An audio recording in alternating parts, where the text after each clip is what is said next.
going on to the Crew3 podcast? Rose Ruckman with you as always are my co-hosts Chris and Ricky. Gentlemen, say hello. Hello. Oh. Hey. Oh. Who's going to reach out and just touch my shoulder now and just give me put it all together? You can leave the door open. As you can see, we are currently deep mid-move in Crew3 Studios. That's right. All the cool stuff is gone, but don't worry. We have a lightsaber on display. Are we digging up the Nickelodeon time vault? I wish we had the Nickelodeon time vault. Man, I forget what show it was on. We were just watching some random BBC show, right? And they were making fun of just time vaults now. And they're like, oh, yeah, this got buried in 1960. Let's see what we got. He's like, oh, yeah, back in the day, this is a really good magazine, but we can't show this now. This record, we can't play these songs now. Just how modern times and modern sensibilities are just ruined the concept of time vaults. I can't think of what would you even put in a time vault? Like, I mean, Pogs. The 90s, right? Exactly. Yeah, Pogs in there is like the tattoos that went on with water that made flames, yeah. Right? You know, the dinosaur sponge things. A Walkman. You gotta have like one of those hair kits that spikes your hair like Guy Fieri, you know? Yeah. A Walkman.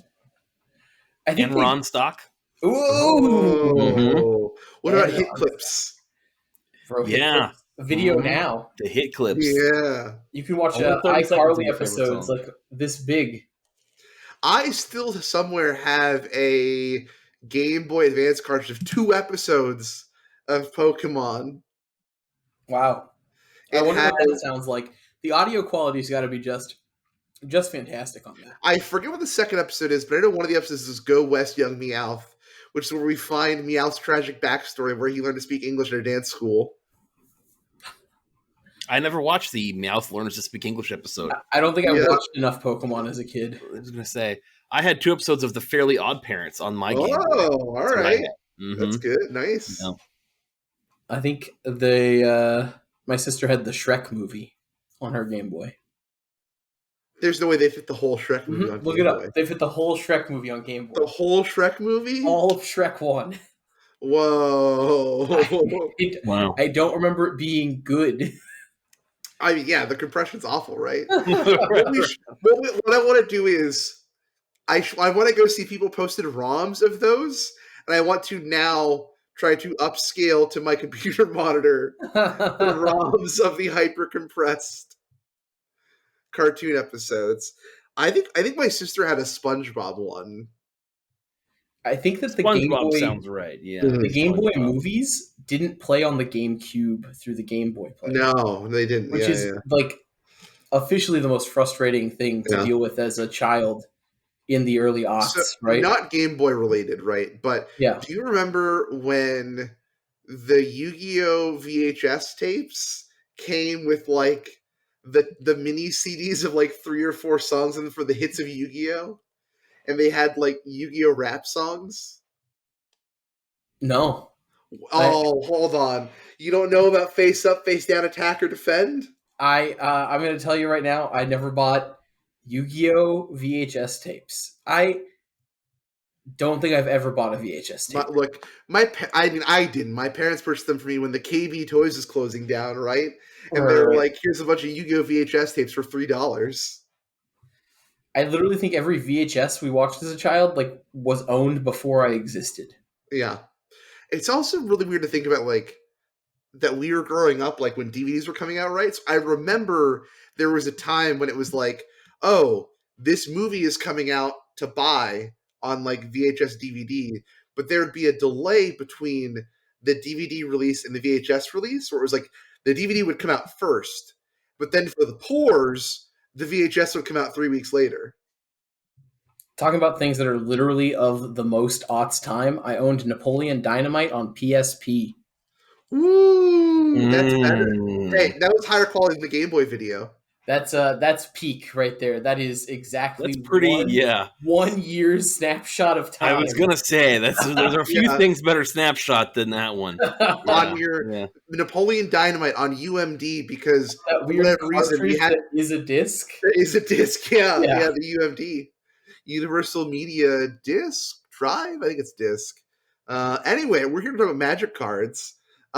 Ricky, you had a wild story for the week. I do want you to regale probably the wildest judge call I've ever heard of. So there's a and lot. You've been involved in some wild ones, such as your Yeah. opponent forgetting English. Like there's been a lot Few of people weird play more things. Magic than Ricky. Yeah. I think that the judge program is not a bad thing. Uh-huh. I think that the problem is that judges either are in short supply, Yeah, or not getting paid enough, which you should get paid to be a judge. You shouldn't judge for free, right? yeah. So a lot of stores I've been to have used some judges who were just store employees. That know the rules. Or not judges at all, right? We've somehow devolved back to like Patrick Sullivan's horror stories where like the random guy in the corner of the card shop told you like how Jesum Jin worked, you know? Yeah. Like that's what we're at now. We're back to that. That's how it is when I play like my work Magic leagues every now and then, right? But luckily for them, and I'm the guy in the corner, but luckily for them, I was an actual judge, right? Listener of the show and friend of the show and person who desperately wants me to say their name on the podcast and informs me every week that I should, Walker, came with us to a RCQ just to... What happens if I go back and censor that real quick? Dude, you don't want to anger Walker. Okay? The wrath of Walker is not to be. I think I have to now. I remember having to like censor people's names way back on the island. We don't want to dox people. Yeah. Anyways, so they came along to just chill and maybe do some coaching, some scouting, right? They ended up accidentally being a judge for free.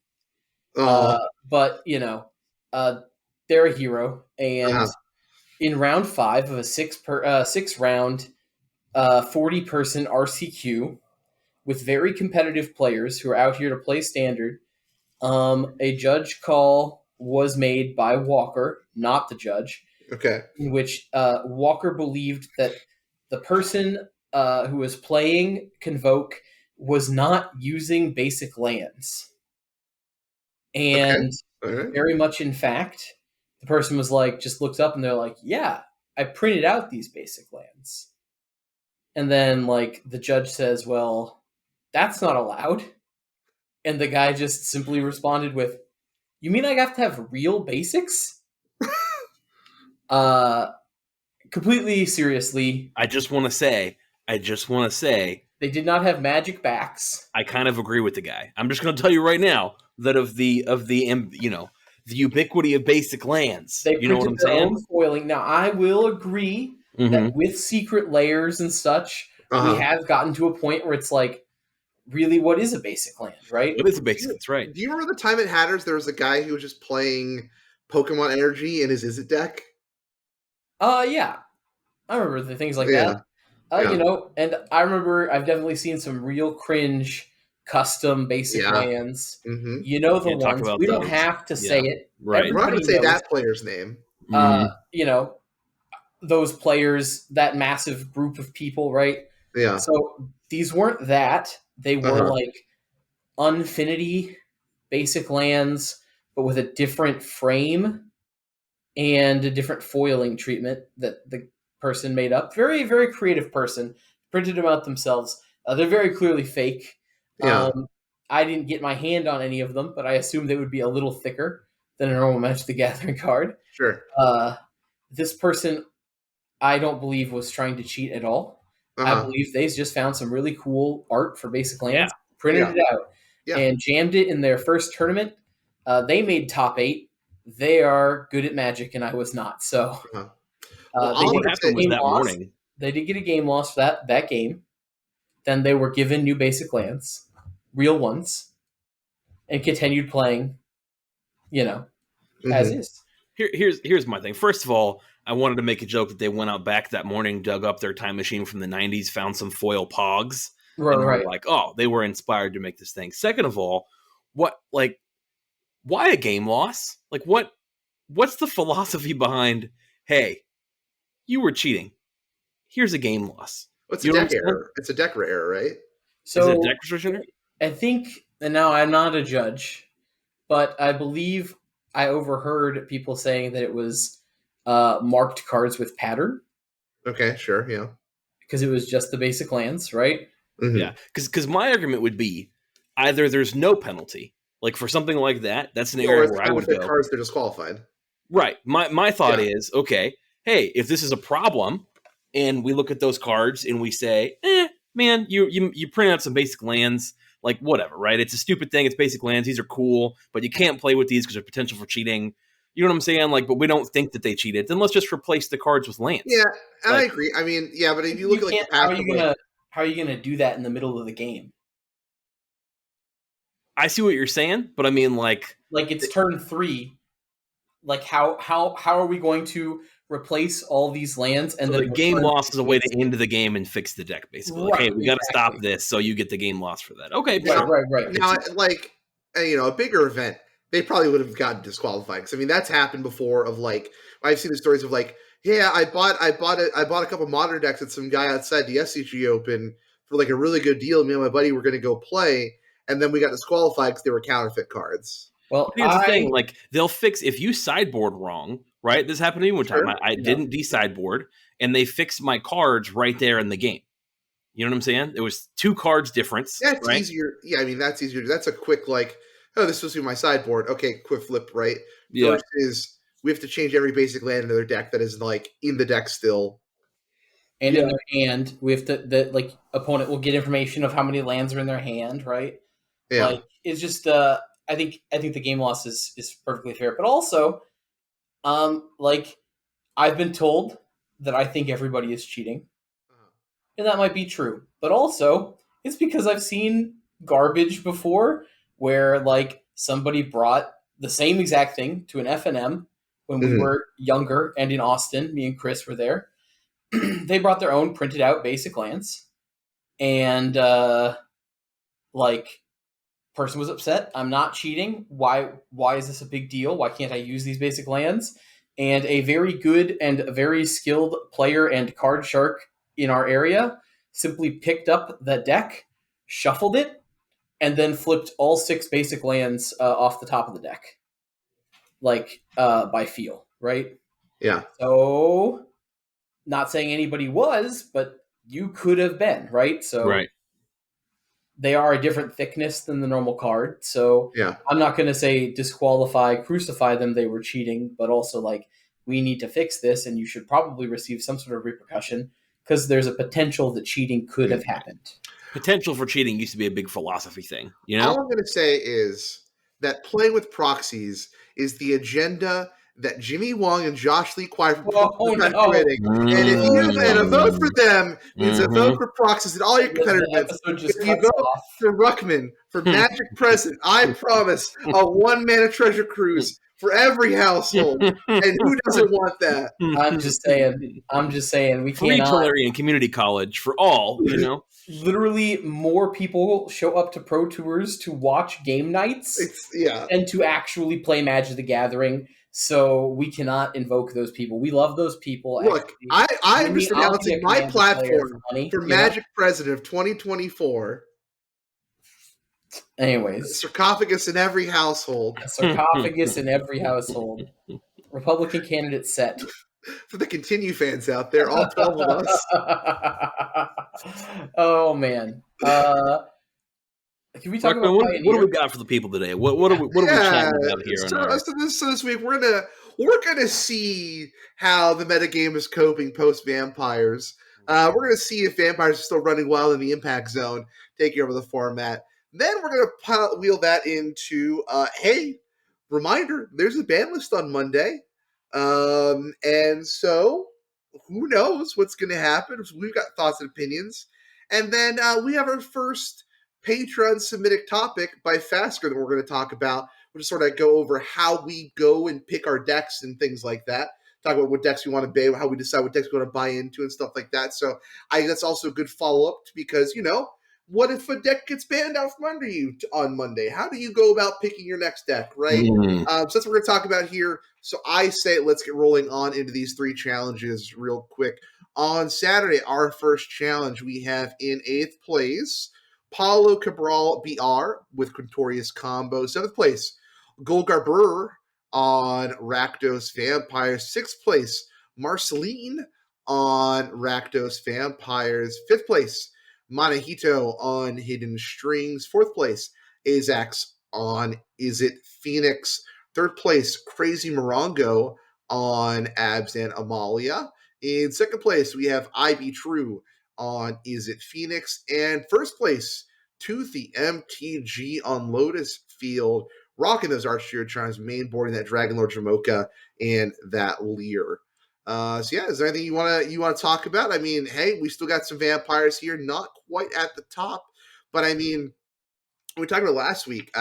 You see Hidden Strings doing very well here, and I still stand by. I don't think that matchup is as good for vampires as the results made it seem at the Pro Tour. I would love to see Hidden Strings get hit. Yeah? I don't like this deck. I don't think it's fun. I've never thought it was fun, except for that one time I did, but now I don't. And yeah, I don't like this deck. I don't want to see this deck. Yeah, I mean it's funny, right? I mean, everyone was still just like, if it was Car was still around, right? Like obviously Archie's Charm was going to be insane with Nykthos.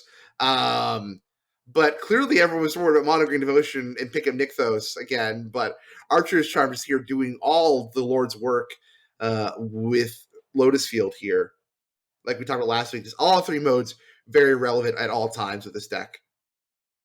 I mean, like the fact that it not only tutors your land but puts it into play is kind of absurd. Like it's just an insane card that makes this deck that much more consistent. Makes that deck just like very hard for it to miss, you know? And you have to play certain cards that like are specifically trying to hit this deck, and they're going back to a more resilient actual win con with like approach. Yeah. So that way they don't have like, oh, like if we can exile the Chandra out of their deck, we can stop them from winning. That doesn't happen anymore. Sure. It's just interesting, and I don't like it, so I don't want to see Hidden Strings anymore. Sure. Spoken like a true Phoenix player. What I see out of this is 24% Rakdos Vampires, which I think is cool. But I'll tell you what, after 24 hours, I was already sick of Rakdos Vampires. I am done. I am ready to put this deck in the time capsule, come back to it 10 years later and go, man, what a ride that was, huh?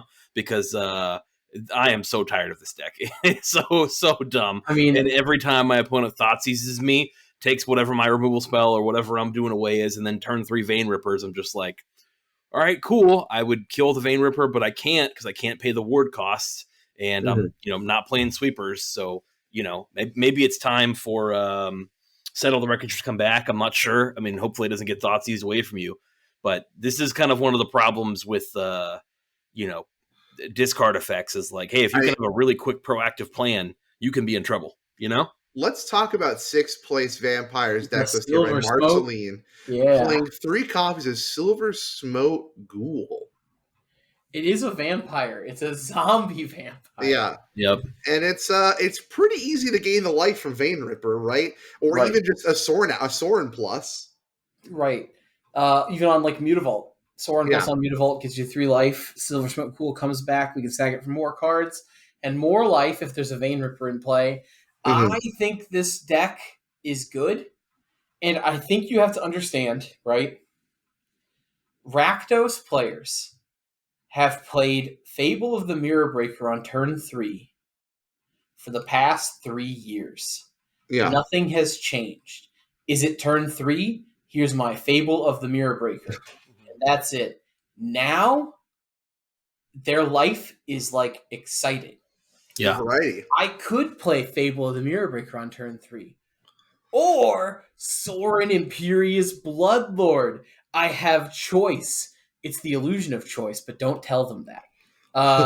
they're finally getting to have branching lines, and it's exciting for them. They've never experienced this before. They're new to choice. So let them have the choice, let them have the agency, and let them have their fun. I think it's fine. Ricky, are you going to tell me that Rakdos is a deck that doesn't have agency in it? I mean, think of all the hard decisions I have when I chapter 2 that Fable of Mirror Breaker. Like, do I pitch these lands? Do I pitch these lands and draw cards? Do I Rakdos have players to get pro-choice. a treasure? I'm just saying that, like, this is a deck that has stayed exactly the same for 2 to 3 years, right? Yeah. Ever since Fable has been printed. The only difference is we got to remove Kalidas for Shieldred. Like, yeah. I mean, not much else has changed. Like, we got to add, like, Bitter Triumph. Now we, like, some decks play Smuggler's Copter now, right? Mm-hmm. It's like the changes to the Rakdos deck have been very slight and very few. And even with all the changes, your plan was to go Thoughtseize, Kill Spell, Fable. And then that's it. I wake up, I Thoughtseize, Kill Spell, Fable. That's my life. And that's pretty good, It is wild to think about that, like, as much as Pioneer has, like, kind of changed over time, where we're at is just kind of where it began as we approach 5 years of Pioneer this fall. The top decks are just still just like a Thoughtseize deck that just kind of gets there with like a Rakdos build, right? Phoenix and then Lotus Field. I mean, this is classic, right? What was the most popular Pioneer deck played ever and, like, loved by everyone who played it, hated by everybody who didn't play it? Inverter, right? Yeah.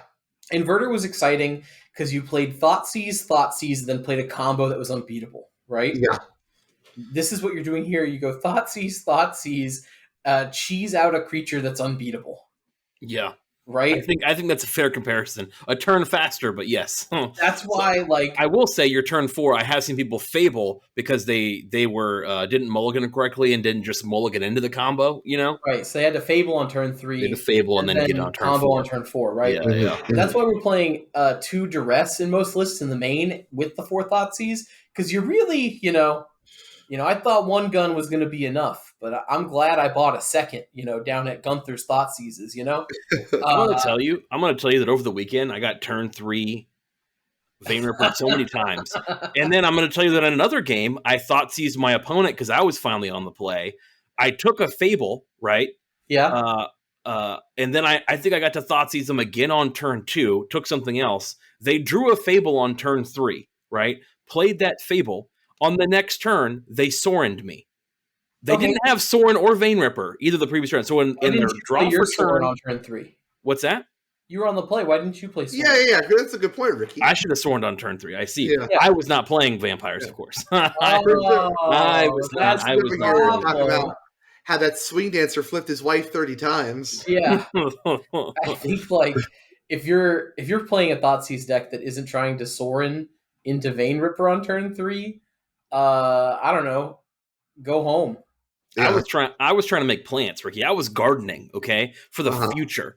All right, I was gardening for the future of mankind. Oh, you're getting these plant tokens, setting up so that way I can just easily kill you with a Path to Peril after my Vein Ripper turn.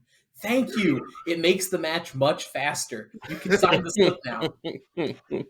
All right, let's move on to the next challenge here. We have Ale MTG in 8th place. We have Niv to Light by Carnage Cards ENT, friend of the show. Shout out to Jesse with Niv to Light in 7th place. 6th place, we have Traft on Rakdos Vampires. 5th place, Nakashima on, what is this?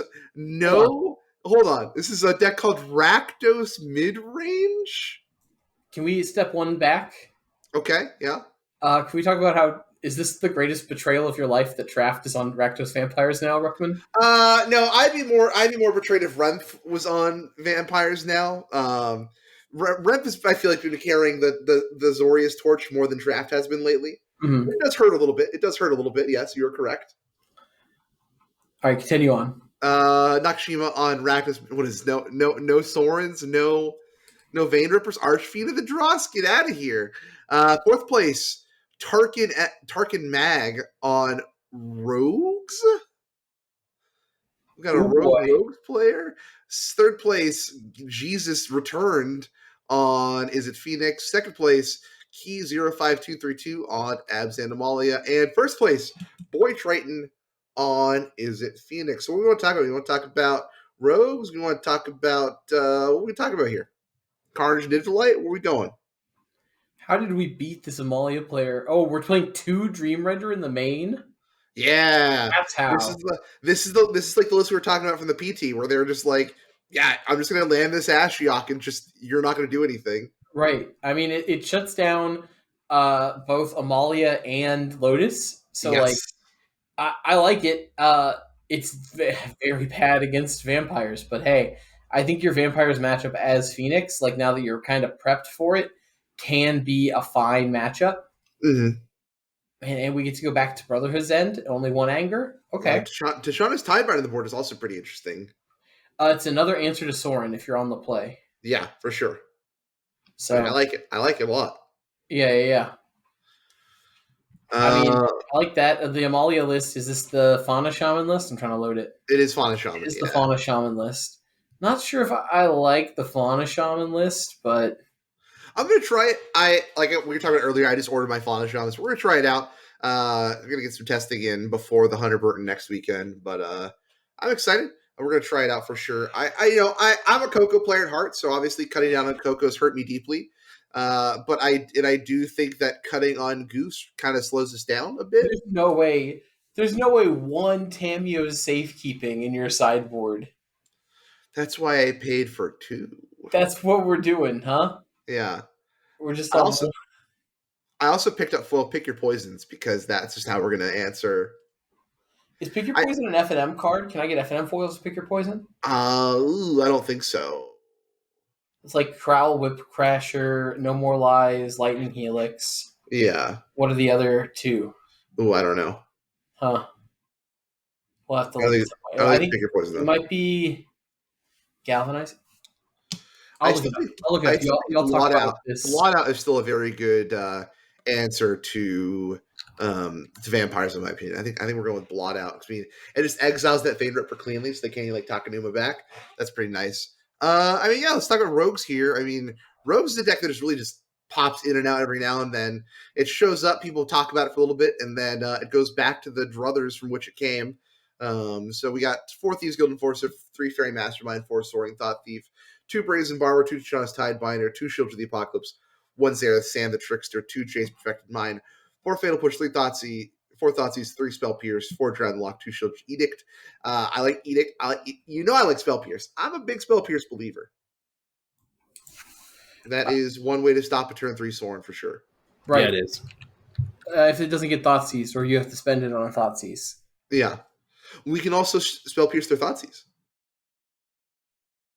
We got options. We got plenty of options. Well, I mean, then you don't have a Thoughtseize, right? Or you don't have a Spell Pierce. That's fine, because then we can use our own Thoughtseize.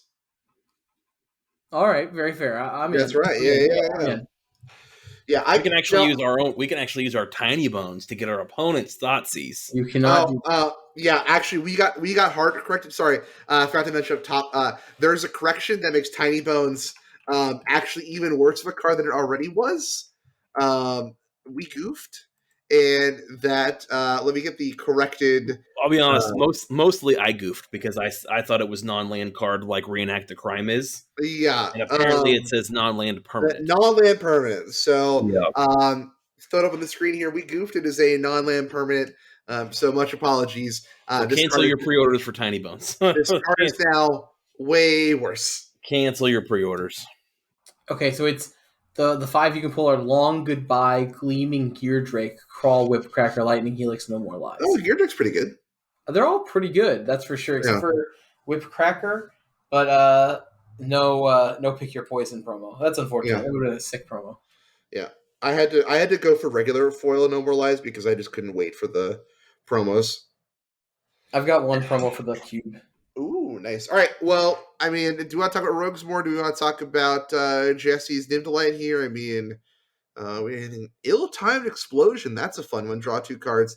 Then you may discard 2 cards. When you do Ill-Timed Explosion, deals X damage to each creature, where X is the greatest mana value among cards you discarded this way. That card's actually picking up a lot of traction. Mm-hmm. Mostly in, like, the decks that want to buy back all their lands from the graveyard. Sure.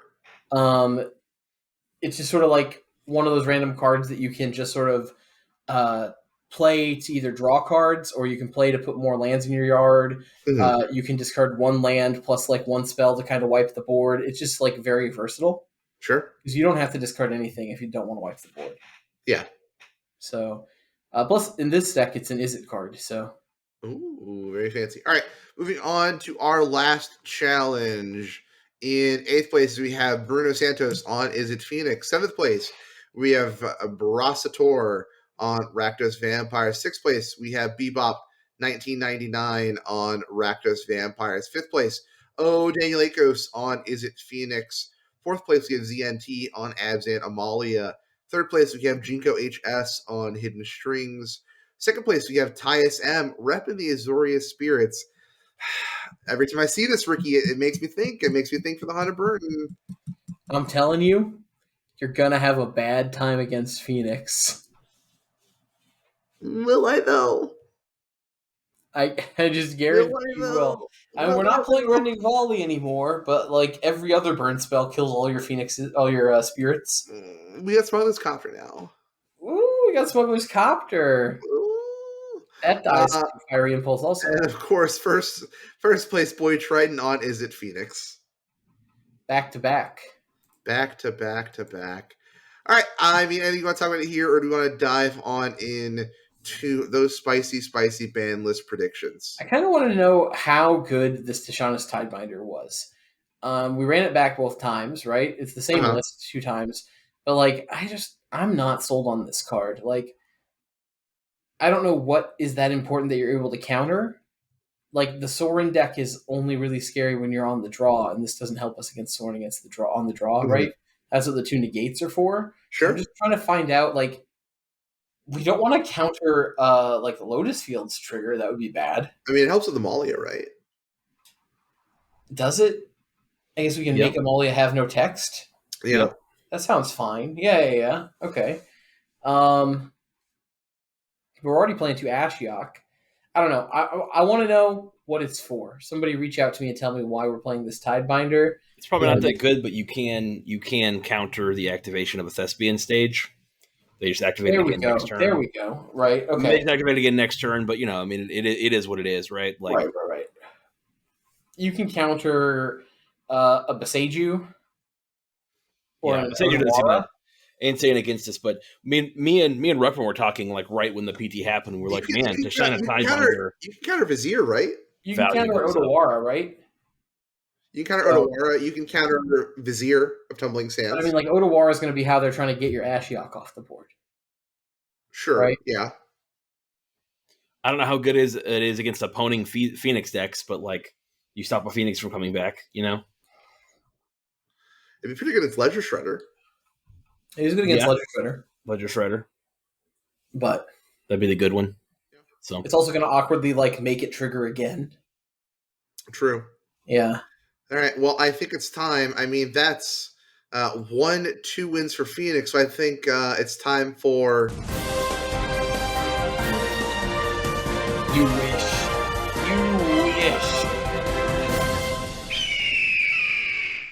As we head in to our pre-Monday ban list discussion. All right, gentlemen, let's each give each other a second to kind of put their thoughts out there, and then we'll discuss. Who wants to go first? I'll go first. If nobody goes first. Nobody's man enough to step up to the plate. Wow. I'm just a gracious host. I think the Deep Cavern Batten Standard has got to go. I legitimately think that card is too good. Get it out of here. Yeah. I did see Jaffer say, "I want Thoughtseize in Standard." Yeah, you've got Thoughtseize, but better. It's better. Yeah. Yeah, like let's get Modern. The whole format. That's banned. Get it out of here. Agree. I actually think agree. Everyone's saying Violent Outburst is going to get banned. Sure. Doesn't matter. Modern Horizons 3 comes out in a couple of months. Right. Yeah. Who cares? Yeah. All right. Pioneer, right? Okay. I'm going to say there's, I think, only one possibility of a banned card. Okay. And I think the only card that is going to get banned is going to be either Amalia or Wild Growth Walker. Only. No, I know where you're going with this. Only because we're about to start RCQ season, and these decks have a tendency to go way beyond round timer to confuse the already very weak judges that we do have out there with drawing games and going to games 4, 5, and 6. I think that because of that, especially at the Pro Tour, just for ease of the format not becoming like this weird, like, all right, anyways, on to game 5, right? Yeah. I think we're going to see a ban of Amalia or Wild Growth Walker. So that was a prediction I was going to have as well. That's my only predicted ban. There's worlds where I think other bans could happen, but I think in the current world that we live in, the Wizards of the Coast printing so much Commander product to even time out the rest of the world, I think that somebody who cares in the company might be able to go, hey, maybe we should not have RCQs that are going to time every round because games keep drawing. Yeah. So that's my thought. Yeah, I mean, we're commanderizing everything. I mean, even Modern Horizons 3 is a surprise commander set now. Yep. But I mean, yeah, no, I totally agree with you. That's where I was going with my prediction. I mean, I really don't care about modern or standard bans, especially because standard season's just about over in a few weeks, right? And plus, we do know that they're less likely to make standard bans during these post-set updates. They say they're going to try to save the standard bans for the summer, like the big August banning, right? Realistically, I know this is everyone's favorite Pioneer format, and I know people are also getting really tired of seeing the Vampires deck already. I think it's too early to see action taken against Vampires, directly against the Vampire deck specifically, right? It's a very new deck for the Pro Tour. It was dominant, yes, but I mean, it was a very targeted deck list to be played by some of the best players in the game. I think the Amalia call is the only call I see being made as a reaction to the results of the Pro Tour. Especially when, I mean, obviously chat's living it up because we got that 7-game semifinals match, right? And we've seen in the past Wizards isn't afraid to ban things from an air quotes kind of tournament health standpoint. I mean, that's why we also saw Yorion in Modern.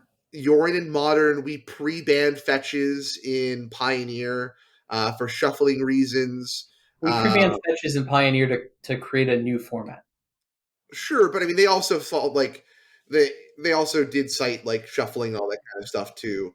We have just seen that's why I don't really want to call it a dexterity reason to ban things, but I would say tournament health versus a format health reason, and that I agree that just having all the draws is a little confusing, is a little weird, which makes me ashamed because I've got these Fire Shoes signed Wildgrowth Walkers that I've yet to actually get to play in an event.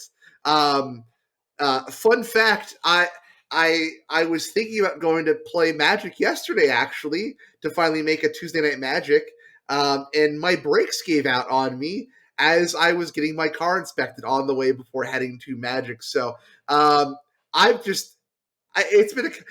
said that if the time I finally make it to the game store for Tuesday Night Pioneer, a force will be put up to keep me out. I'm just not allowed because I had to lay out the list of just all the family health things, all the personal things that happened since December essentially. That every time I've been I'm gonna go play Tuesday Magic, massive family tragedy happened. So maybe I should just quit Magic at this point. Maybe I would just save a lot of people. Time to play Lord Kana. Yeah, it's time to get the Lord Kana. I'll join Ricky in Flesh and Blood. I do think that's realistically the only ban I can kind of get behind, even though obviously I do think that would also potentially really liven up the format a lot, because I think a deck like Convoke being able to really come back into Pioneer would be a good check against Vampires, because that deck does have a hard time dealing with very go wide. I mean, sure, they have Pathfinder on the sideboard, right? But that the Convoke deck can rebuild so fast that like 2-pack peril, really see how far they're going to get you. So I think it would be interesting to see how the format reacts to more aggressive decks, more go wide decks kind of coming back into the format that Amalia keeps out. But I think that's, if they ban something from Amalia, it is going to be for that draw game perspective. I agree with Ricky there is another otherworld scenario where they ban more things. And if that's the case, I don't think it's a single card. I think if we the format where it is right now, it's in a case where if we ban Cruz from Phoenix, then I think we also have to that's when we have to start looking at okay, we also probably ban Fable. We also probably ban some of these decks. I think that outside of an Amalia banning, any ban you make will have a cascading effect of things that need to be looked at on the rest of the format. See, Cruz and Fable are two Jenga blocks that are holding each other up. Yeah, exactly. Oh. Yeah. I'm going to tell you guys that it's time to separate the Arclight Phoenixes from the Phoenix Chicks. Okay. Oh, okay. And that if you're looking at these Pioneer challenges, I think we're too hot off a Pro Tour that I think was wildly successful for Wizards to make any changes. But if somebody pays attention, here's what they might do. Okay. They might ban Treasure Cruise. Okay. Now that's ultimately, as much as I love Treasure Cruise, going to be a good thing because it's easy to love Treasure Cruise, right? You draw 3 cards, but the real Phoenix lovers out there would play Phoenix anyway, right? The people who truly love the deck, and right now it's just too easy to just jump in there with the Phoenix players and go, "Oh, I play Phoenix." No. Yeah, well, it's easy when you're drawing 3 cards all the time, okay? But it used to be harder before we had the Picklock Pranksters and the Considers. You know what I'm saying? We were playing Opts, right? An Index made an appearance. Different things. So, Chris, where were you in Children Winter? What Chris fails to remind our listeners here is that he has a very love-hate relationship with Phoenix in that he can't pilot it to good success because the deck actually hates him. That's right. That's exactly right. Where were you, when Shieldred Liliana were printed in the same set, Where were you during the Rakdos Menace, How dare you stand where I stood, the lone Phoenix vendor, alone in a world abandoned by Phoenixes. There was no more Phoenix players left. They left with Shieldred. They left for Nykthos and Karn. I sat out there and I slugged through 2 Pioneer seasons playing Phoenix when Phoenix was not good, before Sleight of Hand, before Picklock Prankster, right? I was out there in those trenches, literally the mono Phoenix guy in 30 and 40 person RCQs, right? What Ricky also fails to tell the listeners is that he turned his back on Phoenix when he lost to Amalia and has never looked back, even though Phoenix has maintained a dominant place in the metagame. Even more than Amalia. I'll have you know that I played Phoenix last night at Phoenix, at Phoenix Night, at Pioneer Night, and I never stopped foiling. He never stopped foiling. I never stopped foiling. I bought foil Tears of Valakut. I don't intend to play them, but they're in the Phoenix box for the memes. Sure. So we can stop that vein ripping. Yeah. All right. Also, they're gonna wake up. They're gonna ban Wishclaw Fable of the Mirror Breaker. Okay. The mirror, it's been broken too many times. Okay. We've heard this same old Fable time and time again. They're gonna say, you know what? This card, it's gonna go. That's the one they're gonna do. I'm not sure that it should go, but that's what's gonna happen. And then they're gonna come to their senses. And now that Karn is banned, right? They're gonna go, you know what? Chris is right. He's been talking for years about how when we banned Inverter, we had an attitude, a ridiculous attitude, and just said, well, fine, we're just gonna ban all combo cards. And that wasn't professional. And they're going to realize their mistake. And they're going to give me back Walking Ballista. Coming off the ban list Monday, March, hold on. 11th, 2024, 3/11/2024. I'm getting Walking Ballista Investigate back. 311. That's exactly right. And I'm gonna get my Walking Ballista back so that I can play it with Heliod combo. And that's gonna happen because I just sold all my Walking Ballistas a month or two ago. So there's never been a better predictor for Walking Ballista getting unbanned. Unfortunately, what Chris is setting up is, he's ready. He's ready for the Ballista run-in. The music hit, but no one comes running in because behind the stage, Mark Rosewater's just punching Walking Ballista in the face backstage, keeping him from the run-in save. I think that amber is the color of his Walking Ballista. Yeah? Yeah. Amber is the color of my energy. Yeah, that's the joke. All right, well... You see, actually, while we're out here, I'd like to say that if you look in this panel, Borsellino is clearly a broken man. He regrets what he's done so far, and that's why Borsellino for Crew. Yeah. Even though he just said he's going to kill Bonnie and her father in a single thorn strike. He's waiting for the right moment to turn on Saturn. This is Chris over here, just like planning oh, well, you see... Because Jupiter is to the left of the moon, Wizards of the Coast headquarters is going to tilt 4 degrees to the left, which will cause a pen to roll, and that'll get jammed in the copier, which will accidentally unban Walking Ballista. The cat from Freakazoid is going to walk across the desk and accidentally type out Walking Ballista is unbanned on the thing. Look, Ricky, we just got to let Oda cook. I don't know if you know this, but on April 4th, all the planets will align for the first time in years. Oh, my God. That's like the Elders. It's going to be wild. And I think in Japan with the international dateline, that would be on Wednesday, which is when Jump releases. So it's going to be wild. Just get ready. One Piece fans. One Piece fans, get ready. That's not how time works. That's how time works. Get ready. Get ready, One Piece fans. All right. Oh, man. Well, that was a lot of fun at Conspiracy Theories for nothing happening. Yeah. So wait for Elbath. Wait for Elbath.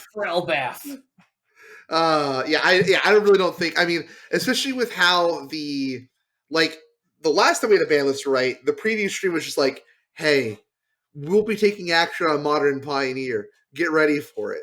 This time it's just like, those are Fallout cards we've been having fun with. Oh yeah, ban list on Monday. Think they're going to ban the Nuke launcher in Commander because it reminds too many people of bad war crimes? Nah, probably fine. That's fine. Yeah, I'll leave it. Run it. All right. Before we end off here, like I said, we had a wonderful conversation suggestion from one of our patrons. This comes from Fast Grim, who wanted us to know what inspires you to purchase and build and buy decks. I know Chris and Ricky are Phoenix players, but even though it's always been a valid deck, Ruckman hasn't picked it up. Ruckman was also mentioned a few times that he's bought the pieces for Azorius Control, but ends up selling out. I think it's a bit of a conversation here. So I do. I like this good conversation, but I think this goes beyond normal, just like mailbag question. I think this is a good example of a podcast topic that we can definitely have viewers Patreon submissions on. So if you have if you're a patron that has big ideas like this that kind of lead outside of a conversation longer than a mailbag question, I think this is a good example of that. So be sure to spend ideas like this. We're always looking for fun topic ideas. So, I mean, say everything falls out underneath you, right? Everything gets banned. What leads you guys to pick the decks that you end up picking and stuff like that? You end up looking at, end up building into. What kind of inspires you to make those decisions? I mean, I'll kind of start off here, and I'll say when I think of how I like to play Magic, right? I very much now like to play to the board, which is why a lot of my decks are very creature-based. But I do love reactions and decisions. That's why I think I really love decks like Spirits, where they are we're still playing to the board, we're still interacting with our opponent, we're still making decisions. It's not a lot of just play dudes turn sideways, stompy style decks. One of the reasons why one of the reasons why I really buy into Azorius though is back during when Teferi was first out. I loved that blue-white control deck in standard with his Teferian approach. I love that deck a lot. I played the deck to a lot of like success at the time. But as I've gotten older, I've just realized like, God, I just do not have the like ability just to just to keep. There's so many things going on. It's just not a deck I enjoy playing anymore. I think I've really gotten out of spell slinging, and again, I think I really looking for stuff that plays the board. That's why I think like when I'm looking at combo decks, I like Amalia. It's a combo deck that plays the board. Definitely really hype me up because I get to play creatures, get to double effects, and do a lot of cool things with creatures. So that's usually why I end up buying into the decks I like buying into. But then you look at things like Bard class. Again, that's actually a very creature-centric combo deck when it comes out to it. It's doing cool, interesting things with creatures. And that's just kind of the style of Magic I feel like I've liked. I do like to throw around spells. I like counter spells, like things like that, like Thoughtseize, removal spells, all that kind of good stuff, right? Because you can't just play. You need to play these kinds of things in other decks too. But yeah, I mean, that's kind of the style of Magic I really enjoy playing. What about you guys? You want to go first? If there's an Is It deck, I'm usually one to want to play it. Yeah. I like blue-red cards. I have since Ravnica. That was one of the first sets that I ever played. In fact, I think Ravnica was the first FNM that I ever played. I had played casually before that. I had played like elves and stuff during like Kamigawa and before, because I played a game called Duel Masters when I was like super young, right? 9, 10, 11. Not Kaijudo, OG Duel Masters. That's right. That's exactly right. So that led me into finding Magic, picking up an Elves deck. But like the first time I stepped into an LGS was for a Ravnica FNM, and I built a Is It combo deck straight away. And so I think I just like that play style. But anything like where I get to take like meaningful game actions, I'm a fan of. There's a lot of stuff where I like to know like interesting interactions, Mm-hmm. And another thing you really should look for, and sometimes look for, is like powerful sideboard cards. Like right now, I think Pick Your Poison's a really good sideboard card. I think White has a lot of really, really good sideboard cards. And theoretically, 2 out of your 3 games could be sideboarded. So like looking for strong options out of the board are things that I'm a big fan of. But in general, just stuff that lets you take like fun game actions, do a lot of stuff. Like I really liked the Pia deck from Aftermath. Yeah. Stuff we're getting to do a lot of stuff, right? Phoenix is kind of in that same vein. Play a bunch of cards, get these guys back. So some people specifically like drawing cards. I like kind of doing a bunch of stuff, whatever that may be. Whether it be activating creatures or doing stuff or whatever it is. That's kind of where I like to be. But from a strategy perspective, have an interesting look at the metagame, right? Do I have a chance against one of my expected top decks? How do I play into those? So, Hey, you, Ricky. I love aggro decks. Yeah. I love mono red to no end. I've played like almost every hyper aggressive deck that has been around. I will frequently step back into mono red and like more aggressive burn strategies, aggressive sack strategies that like push for damage. I just like that kind of gameplay. I like when my opponent looks at me and goes, I guess I'm at 9, and it's like turn 3, that kind of stuff's always been fun to me. Phoenix is not that deck. Phoenix, I like, it still has a lot of the vibes of playing a red deck where we are tossing cards into play already tapped. Right? We are attacking with our Phoenixes out of the yard with haste. We're putting lots of damage on the board from like no board position. And we're like always like one good draw, one like chain of decisions away from being put into a good position in this game. I always love red cards. I love I love mountains. Mm-hmm. Islands when paired with mountains, always fun. I've probably played literally every red aggro deck in Standard since I've been playing Standard. So, I don't know. Chris can always tell you I've just sort of always played aggro decks. So control decks are fun. I sometimes play Ricky's cards when I steal them with a splinter twinned up Conquering Manticore. So I also I can't play the mid range decks. Whenever I want to build a deck, I want a deck that I could play for at least 9 to 10 rounds without stopping. And I know myself that I cannot take the mental damage of a Thoughtseize bug. Sure. I just can't. Like if that happens to me twice over the course of like 7 or 8 rounds, that last round, those last 2 rounds, I'm not home anymore. I have left the building. I am tilted off the face of the planet. It's so frustrating. Like controlling removal decks are kind of fine. Like I played Blue White Control recently in Standard. The deck is very cracked. I don't think it's very difficult to play, but it's just sort of like, I don't know. Like Storm is also aggro decks. It's just instead of aggro with creatures, you're aggro with your spells. Scapeshift is like the only outlier of like an aggro deck, but that's a deck where you're just aggro with your lands. Sure. But that's like way old blue Scapeshift, like back in this format called Modern, where you played like a bunch of old cards along with a bunch of new cards. Back when Ricky invented Dark Scapeshift. Oh man, I played Bring to Light for Scapeshift way back when, but that was just easy because it was like this weird little deck where you just needed to buy enough time to get to your 1-card combo. So, anyways, that's sort of what I like to buy and build into. Yeah. Generally, when a new set comes out, I'm just like naturally going to try to acquire red cards from the set.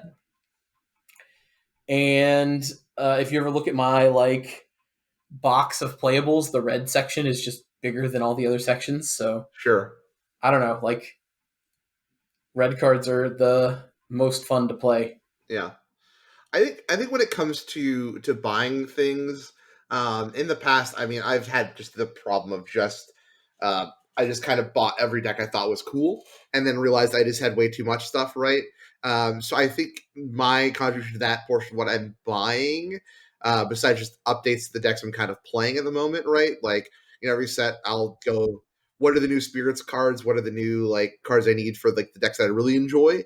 I think when it comes down to like the decks I'm buying into, you know, I have my favorites. Like I think I'll never get rid of the stuff to play Spirits and Pioneer. I think like if I sold out of everything for whatever reason, like something happened, I just need to sell out, I think I would keep my pieces for Spirits. Right. And so I think like, you know, I'm going to keep that deck, and I think I always want to have a deck that still again fits that playstyle I enjoy, but doesn't play the same game as Spirits. So I think in that situation, like that's why I really like Rakdos Sacrifice, and that is still a kind of a play to the board strategy. Like we're doing things with creatures, right?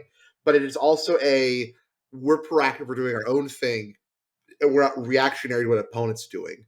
And so then, you know, I kind of go, okay, well, here are the two decks I really like. We just have Amalia because I think Amalia is really fun and interesting. And I just kind of go, okay, well, if we're keeping these two decks and we're getting rid of everything else in the collection, what can we keep in the grand scheme of having these extra cards and just kind of still have left over, right? So that's why, you know, it's not hard to hold on to the couple Shieldreds that I have because with those we can go into playing Rakdos midrange instead of Rakdos Sacrifice, right?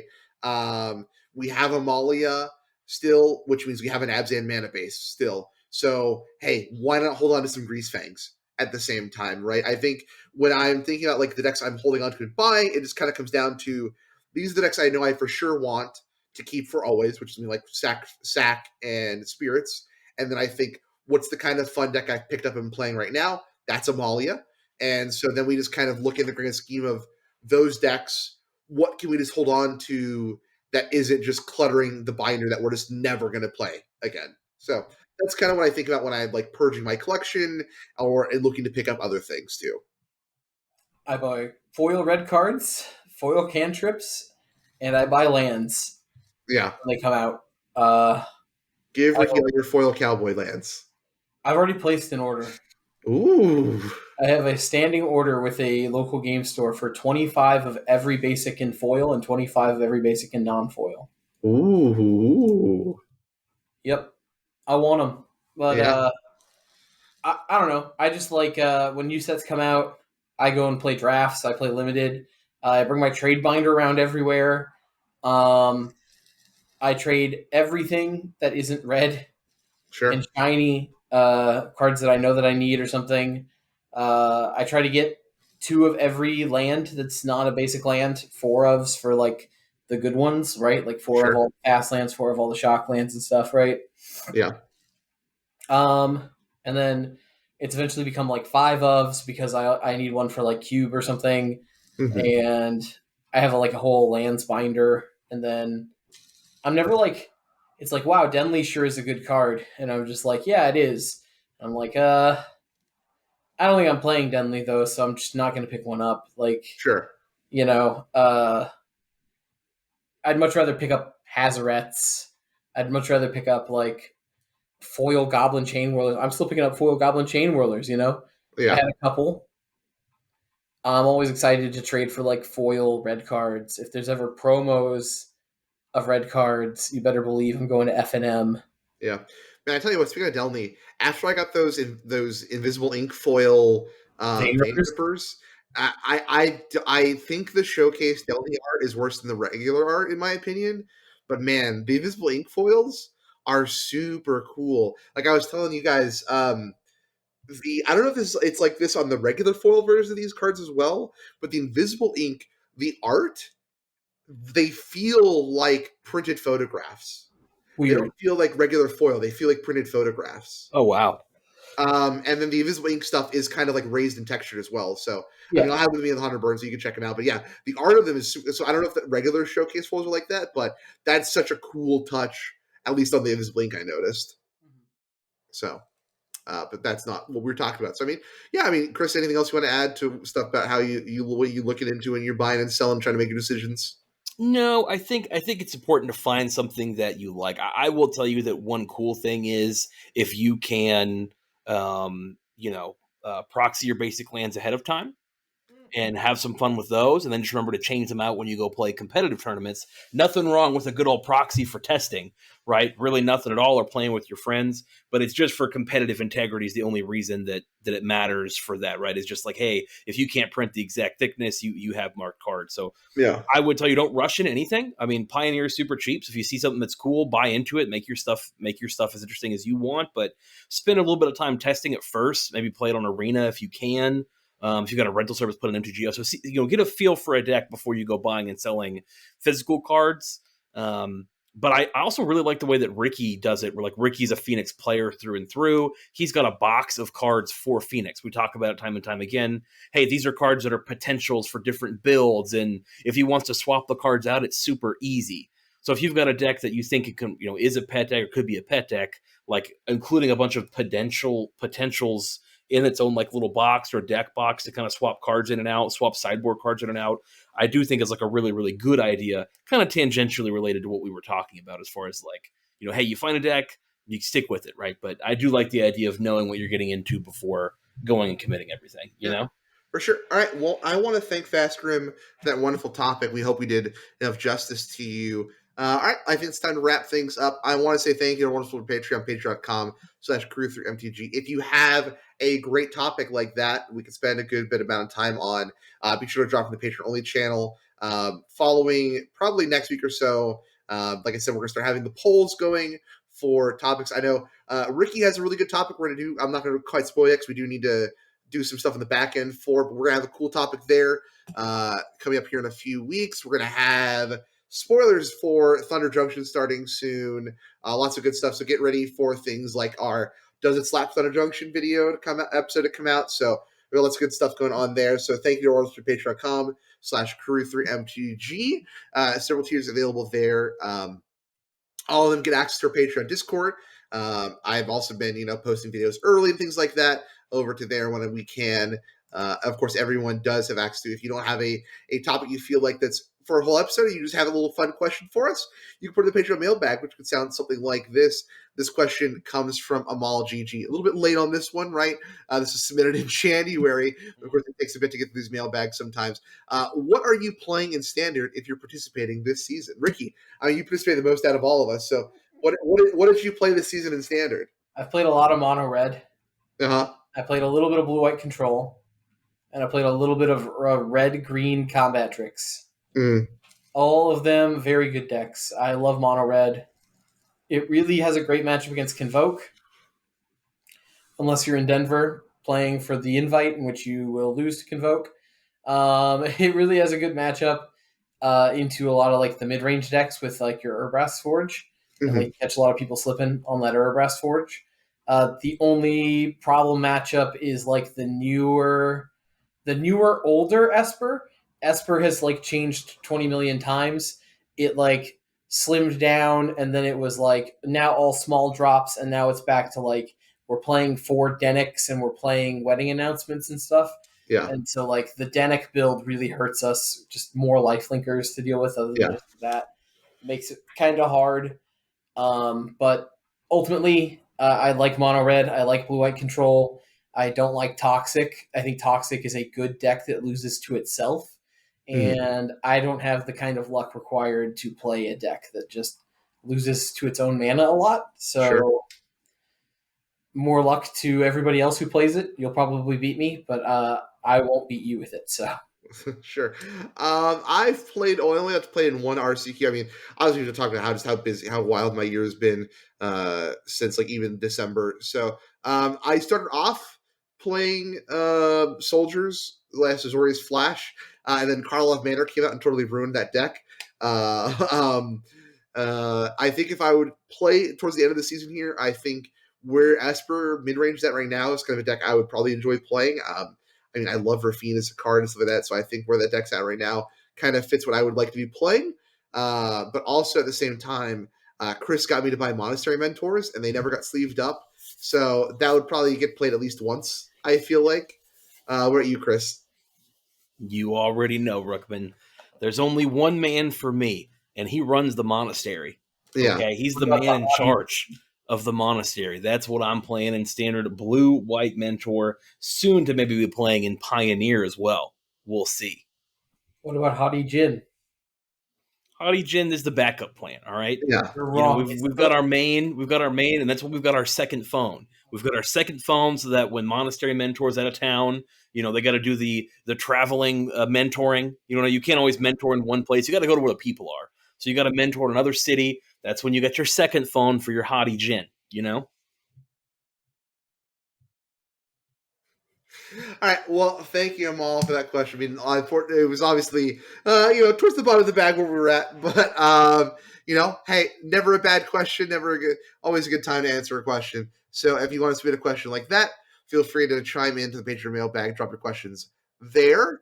Hey, you know what? If you can join the page for whatever reason and do want to help support the show, and you just like buying Magic cards, why don't you give our friends over at TCG Player a look by using our affiliate link, Crew3MTG.com. That'll redirect you to our affiliated code with TCG Player, automatically applying it to whatever cart you finish and buy on your visit there, and we get a nice little kickback if you complete a purchase with them. And I mean, hey, even stopping by and using our code does help them know we sent you, does help our relationship with them continue to grow. So be sure to go check that out, Crew3.com, Crew3MTG.com. Again, that applies to our TCG Player affiliate link. And if you want to support directly on Patreon, patreon.com/Crew3MTG. Gentlemen, where can everyone at home find you on the socials? You can find me on the tweeters at its_Christmas, and Christmas has no T. You can find me on Twitter at also Steve, tweeting just about every day about all sorts of nonsense. And you can find me streaming once a week on twitch.com/Crew3MTG. Twitch.tv/ There we go. Yeah. And of course, you can find me at Crew3 Podcast over on Twitter, talking about all kinds of things. And then I, of course, upload our videos that we have and work on to youtube.com/Crew3MTG. We're going to upload Ricky's VODs over there. I'm hoping if I have a little bit of free time from packing this weekend, I might stream a little bit this weekend. For those that don't know, Power Wash Simulator put out a DLC, put out a Warhammer 40K DLC where you just get to go power wash a bunch of the vehicles from Warhammer. So that might be just a fun chill stream where we just power wash Warhammer vehicles and just talk about stuff. Can you power wash a car? Fun and chill. Listen, there's nothing fun and chill about the power washing of these. These are service vehicles. You better do a good job. Look, there's lives on the line, Ruckman. There Chris, are lives on the line. I will be properly representing and praising the Omni Saya the entire time I clean these vehicles. The machine spirits will be appeased. Do not worry. Listen, if you're a Space Marine and you buy from Crew3.com, we're going to give you a discount for all Space Marines. Okay, if you were a Space Marine, we thank you for your service in the Space Marine Wars. That's right. If you served in Malevolent Creek, we got a pair of jean shorts for you. Thank you for your service. All right, that'll do it for this week's episode. Like we've said, next weekend is the Hunter Burton Memorial Open in Hearst, Texas, a great fundraiser that is deeply rooted in the Texas Magic community. One of the best times of the year for the Texas Magic community, so be sure to come hang out.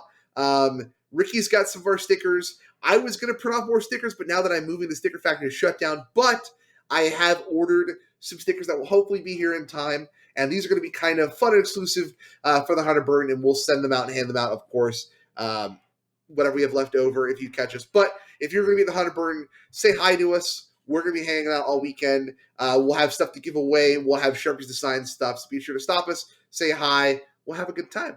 So we'll talk about it next week. Bye. Bye.